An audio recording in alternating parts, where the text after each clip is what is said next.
Hoje a gente vai desvendar as ideias de um livro simplesmente fantástico, A Psicologia do Dinheiro, de Morgan Housel. E a premissa dele já começa quebrando tudo. Sucesso com o dinheiro tem muito menos a ver com o quão inteligente uma pessoa é e muito mais a ver com o jeito que ela se comporta.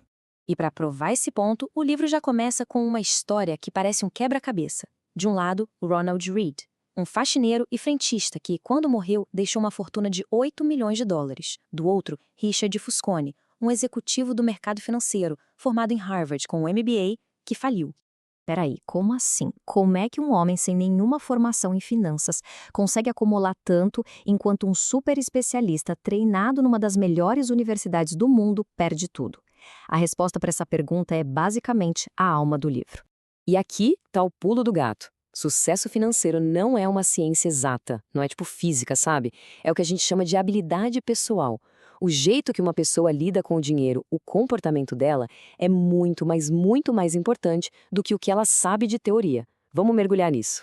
A primeira grande ideia, que é genial, é a seguinte: ninguém é maluco. As decisões financeiras que as pessoas tomam são baseadas nas suas experiências únicas de vida. E por mais que uma decisão pareça absurda para outra pessoa, para quem está tomando, ela faz todo o sentido do mundo. E o Morgan Housel coloca isso de um jeito brilhante. Ele diz que o pedacinho minúsculo do mundo que cada um de nós experimenta pessoalmente acaba moldando quase 80% do que a gente acredita sobre como o dinheiro funciona. Ou seja, a nossa visão limitada parece ser a verdade absoluta. E para ilustrar isso, dá uma olhada que interessante. A percepção sobre o mercado de ações, sobre a inflação, tudo isso muda drasticamente dependendo do ano em que a pessoa nasceu. As nossas atitudes sobre risco e recompensa são totalmente moldadas pela época e pelo lugar onde a gente cresceu. Pensa só, alguém que nasceu em 1970 nos Estados Unidos viu a bolsa de valores explodir, multiplicar por 10 durante a adolescência. A lição que essa pessoa aprendeu foi: investir é incrível.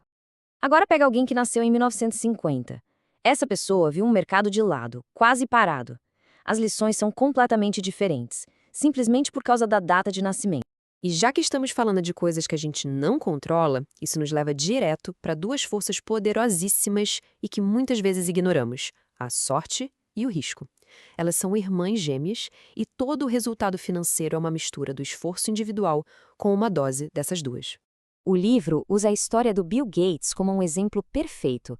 Claro, ele é genial, super esforçado, ninguém nega, mas o sucesso dele foi impulsionado por uma série de eventos de sorte que são, assim, quase impossíveis de replicar.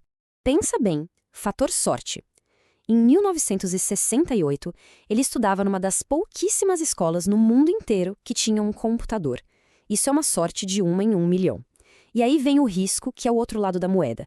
O colega dele, Kent Evans, era tão bom quanto ele, talvez até melhor, mas ele morreu num acidente de alpinismo antes de se formar. Um foi beneficiado pela sorte, o outro foi vítima do risco. Então, a lição aqui é para a gente ter um pouco mais de humildade, sabe? Quando a gente julga o nosso próprio sucesso ou dos outros. Porque nem todo sucesso é só mérito e nem todo fracasso é só preguiça. Sorte e risco estão sempre no jogo. Ok, se a gente entende tudo isso, surge uma outra questão, talvez a mais importante de todas. Afinal de contas, para que serve o dinheiro? Se não é só para comprar coisas, qual é o objetivo final de acumular riqueza? E primeiro, o livro nos força a mudar completamente a nossa definição de riqueza. Riqueza não é o carro importado na garagem, a casa gigante.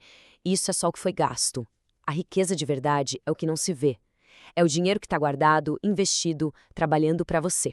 Hauser chama isso de paradoxo do dono do carro, e é genial. Quando a gente vê alguém passando numa Ferrari, a gente raramente pensa: nossa, que pessoa legal. O que a gente pensa é: imagina eu nesse carro, todo mundo ia me admirar. A gente usa bens de luxo para buscar respeito, mas é um jeito bem pouco eficaz de conseguir isso. E aqui vem o verdadeiro prêmio, a grande sacada. O maior valor que o dinheiro pode comprar é a liberdade.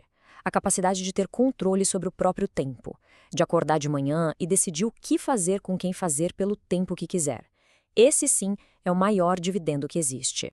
Beleza, tudo isso faz muito sentido, mas e na prática? Como é que a gente usa essa tal de psicologia financeira a nosso favor?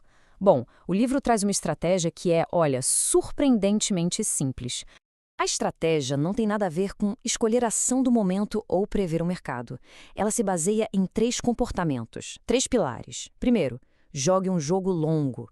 Segundo, foque em sobreviver. E terceiro, simplesmente guarde dinheiro. O primeiro pilar, jogue o jogo a longo prazo. O poder dos juros compostos é uma coisa de outro mundo. O segredo do Warren Buffett não é só ser um investidor genial, é ser um investidor genial por um tempo absurdamente longo. Olha esse número. A esmagadora maioria da fortuna dele foi feita depois dos 65 anos. É o tempo fazendo mágica. Segundo pilar, sobreviva. E aqui tem outra sacada incrível. Uma coisa é ficar rico, outra, completamente diferente, é continuar rico. Para ganhar dinheiro é preciso otimismo, correr riscos. Para manter o dinheiro é preciso o oposto, humildade e um certo medo de perder tudo. Sobreviver às crises do mercado é o que permite que os juros compostos funcionem. E por último, guarde dinheiro. Uma das ideias mais libertadoras do livro é que não é preciso ter um motivo específico para poupar, tipo poupar para comprar uma casa. Poupar por poupar. Essa reserva de dinheiro te dá uma proteção contra as surpresas da vida. Ela compra opções, flexibilidade e, de novo, o prêmio final, controle sobre o seu tempo. No fim das contas, a grande mensagem é essa. Lidar com dinheiro não é sobre o que se sabe, é sobre como a gente se comporta. Entender as nossas próprias tendências, a influência da sorte, do risco e o que realmente importa, isso leva a decisões muito melhores. E aí fica a pergunta para a gente refletir. Qual é a sua psicologia financeira?